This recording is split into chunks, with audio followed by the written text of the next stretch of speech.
ಎಲ್ಲ ವಿದ್ಯಾರ್ಥಿಗಳಿಗೆ ನಮಸ್ಕಾರ. ಇದು ಭಾಗ 2 ಬಹುಪದೋಕ್ತಿಗಳು ಪಾಠದ ಬಗ್ಗೆ. ಇದು ಸಹ ಯಾರು ಎವರೇಜ್ ಬಿಲೋ ಎವರೇಜ್ ವಿದ್ಯಾರ್ಥಿಗಳಿಗೆ ಇದೆಲ್ಲ ಸುಲಭವಾಗಿದ್ದು ಪ್ರಾಕ್ಟೀಸಿಂಗ್ ಪ್ಯಾಕೇಜ್ ಆಗಿದೆ. 50ರ ಮೇಲೆ ಆರಾಮಾಗಿ ನೀವು ಅಂಕಗಳನ್ನು ಗಳಿಸಬಹುದು. ಉದಾಹರಣೆ, ಮೊದಲನೇ ಪ್ರಶ್ನೆ 5 ಮತ್ತು 3 ಶೂನ್ಯತೆಗಳಾಗಿ ಹೊಂದಿರುವ ಬಹುಪದೋಕ್ತಿಯನ್ನು ವಿವರಿಸಿ ಅಂತಿದೆ. ಅದನ್ನು ನೋಡಿ. ಅವು ಅಭ್ಯಾಸಕ್ಕಾಗಿ ಸಮಸ್ಯೆಗಳು. ಒಂದು ವರ್ಗ ಬಹುಪದೋಕ್ತಿಯ ಶೂನ್ಯತೆಗಳನ್ನು ಮತ್ತು 4 ಗುಣಲಬ್ಧ 1 ಆಗಿರುವ ಬಹುಪದೋಕ್ತಿಯನ್ನು ರಚಿಸಿ. ಈ ರೀತಿಯಾಗಿ ಬಹಳ ಪ್ರಶ್ನೆಗಳನ್ನು ಕೇಳ್ತಾರೆ. ನೋಡಿ, ಈ ರೀತಿಯಾಗಿ ಬಿಡಿಸಬೇಕು. 10ನೇ ಪಾಠದ ವೃತ್ತಗಳು ಪಾಠದ ಬಗ್ಗೆ. ಇದು ಬಹಳ ಪ್ರಮುಖ ಬಹುಮುಖ್ಯ ಪ್ರಶ್ನೆ. ಮಾಯಬಿಂದುವಿನಿಂದ ವೃತ್ತಕ್ಕಿಳಿದ ಒಂದು ಸ್ಪರ್ಶಕಗಳು ಸಮನಾಗಿರುತ್ತವೆ. ಇದು ಸಾಧಿಸಿ ಅಂತಂದು ಸಾಧನೆ ಮಾಡಿ. ಹಾಗೂ ವೃತ್ತದ ಮೇಲಿನ ಯಾವುದೇ ಬಿಂದುವಿನಲ್ಲಿ ಎಳೆದ ಸ್ಪರ್ಶ ಬಿಂದುವಿನಲ್ಲಿ ಎಳೆದ ತ್ರಿಜ್ಯಕ್ಕೆ ಲಂಬವಾಗಿರುವುದು ಎಂದು ಸಾಧಿಸಿ. ದತ್ತ ಹಾಗೂ ಸಾಧನೆ ಇವುಗಳನ್ನೆಲ್ಲ ಬರೆದು ಸಾಧಿಸಬೇಕಾಗುತ್ತೆ. 11ನೇ ಪ್ರಶ್ನೆ. 11ನೇ ಪಾಠದಲ್ಲಿ ಸಂಖ್ಯಾಶಾಸ್ತ್ರ ಪಾಠ. ಸಂಖ್ಯಾಶಾಸ್ತ್ರ ಪಾಠದಲ್ಲಿ ಬರುವಂತ ಮುಖ್ಯ ಪ್ರಶ್ನೆ ಏನಂದ್ರೆ ಓದಿಯು ರಚನೆ. ಇದು 3 ಅಂಕದ ಬಹುಮುಖ್ಯ ಪ್ರಶ್ನೆ ಹಾಗೂ ಪ್ರಮುಖ ಪ್ರಶ್ನೆಗಳಲ್ಲಿ ಒಂದು. ಈಗ ಓದಿಯೋನ ರಚನೆ ಮಾಡುವುದು ಬಹಳ ಮುಖ್ಯವಾಗಿರುತ್ತೆ ಸ್ನೇಹಿತರೆ. ಎಲ್ಲ ರೇಖೆಗಳನ್ನು ನೋಡಿ ಬಿಂದುಗಳು ಸರಿನ ಪ್ರಮಾಣವಾಗಿ ಗುರುತಿಸಬೇಕು. ಇವು ಅಭ್ಯಾಸಕ್ಕಾಗಿರುವಂತಹ ಪ್ರಶ್ನೆಗಳು. ಆಮೇಲೆ ಒಂದು ಗಣಿತ ವಿಷಯದಲ್ಲಿ ಇದು ಓಜಿಯೋನ ರಚನೆ. ಎಲ್ಲ ಓಜಿಯೋ ರಚನೆ ಇದೆ. ಓಜಿಯೋ ರಚನೆ ಮಾಡುವುದು ನೋಡಿ.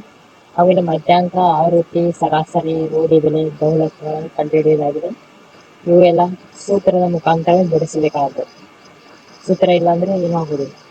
ಮತ್ತು ಇದು ಪ್ರಮೇಯ, ಮೂಲ ಸಮಾನುಪಾತತೆ ಪ್ರಮೇಯ, ಕೇಸ್ನ ಪ್ರಮೇಯವನ್ನು ನಿರೂಪಿಸಿ ಎಂದು ಸಾಧಿಸಿ ಎಂದು ಕೇಳ್ತಾರೆ. ಇದು ಬಹಳ ಬಹು ಮುಖ್ಯ ಮತ್ತು ಭಾರಿ ನಿರೀಕ್ಷಿತ ಪ್ರಶ್ನೆಗಳಲ್ಲಿ ಒಂದು.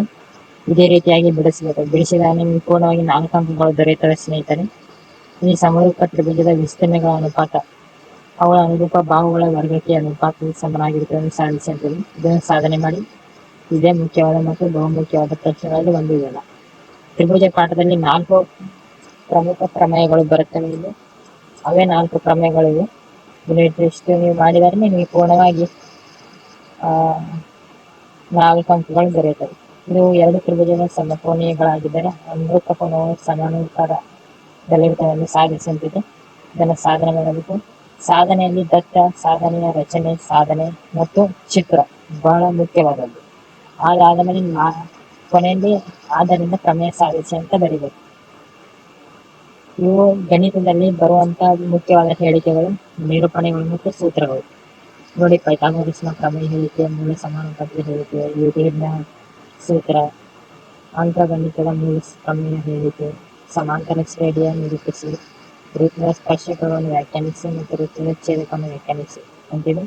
ಈ ತ್ರಿಕೋನಮಿತಿ ಅನುಪಾತ ಕೊಟ್ಟಿರುವ ಕೋಷ್ಟಕದಲ್ಲಿರುವಂತಹ ಸೈನ್, ಕಾಸ್, ಟ್ಯಾನ್, ಕಾಸೆಕ್, ಸೆಕ್, ಕಾಟ್, ಥೀಟಾಗಳ 0 ಡಿಗ್ರಿ, 30 ಡಿಗ್ರಿ, 45 ಡಿಗ್ರಿ, 60 ಡಿಗ್ರಿ, 90 ಡಿಗ್ರಿಗಳ ಬೆಲೆ ಹಾಗೆಯೇ ಇವನ್ನೆಲ್ಲ ನೆನಪಿಟ್ಟುಕೊಳ್ಳಿ. ಇದು ಸಂಖ್ಯಾಶಾಸ್ತ್ರದಲ್ಲಿರುವಂತಹ ಬಹು ನಿರೀಕ್ಷಿತ ಸೂತ್ರಗಳು. ನೇರ ವಿಧಾನ, ಅಂದಾಜು, ಸರಾಸರಿ ವಿಧಾನ, ಹಂತದ ಚಲನ ವಿಧಾನ, ಬಹುಲಕ ವಿಧಾನ, ಮಧ್ಯಾಂಕ ಸೂತ್ರ ಹಾಗೂ ಮೇಲ್ಮೈ ವಿಸ್ತೀರ್ಣಗಳು ಮತ್ತು ಘನಫಲಗಳ ಸೂತ್ರ. ಇದಾದ ಮೇಲೆ ಸಂಭವನೀಯತೆಯ ಸೂತ್ರಗಳು ಮತ್ತು ಬಹುಪದೋಕ್ತಿಯ ಸೂತ್ರಗಳು ಬರ್ತವೆ ಸ್ನೇಹಿತರಲ್ಲಿ. ಇಷ್ಟಾದರೆ ನಿಮ್ಗೆ ಪೂರ್ಣವಾಗಿ 50ರ ಮೇಲೆ ಅಂಕಗಳನ್ನು ಗಳಿಸಬಹುದು. ಧನ್ಯವಾದಗಳು.